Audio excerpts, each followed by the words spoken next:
Hi guys! Hi everyone! Good evening! This is Manay Gina and welcome back sa aking YouTube channel. So guys, another mini vlog for today's video at ang ating pag-uusapan ay walang iba kung hindi si Gerald Anderson at si Julia Barreto. So guys, ito ha, mainit-init pa pero wala pa namang confirmation. Meron lang nakakita at merong mga reliable source, si OG Diaz, na nagsasabi na nagkabalikan na si Gerald Anderson at si Julia Barreto. So sana, totoo, kasi daw nakita silang dalawa na dumating sa burol ng kapatid ni Marjorie, yung tito ni Julia.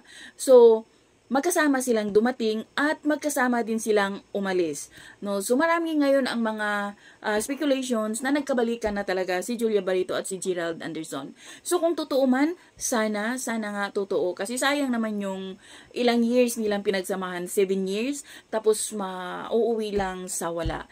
At isa pa, close naman si Gerald sa family ni Julia Barreto. Si Julia naman, close naman siya sa family ni Gerald. So, sana lang talaga totoo na nagkabalikan na ang dalawa. So, yun lang guys, abangan natin ang paliwanag nilang dalawa. Siguro, one of these days, siguro, i-confirm nila kung ano man ang totoong relasyon meron sila. So, yun lang guys. Thank you for watching. Bye. God bless everyone.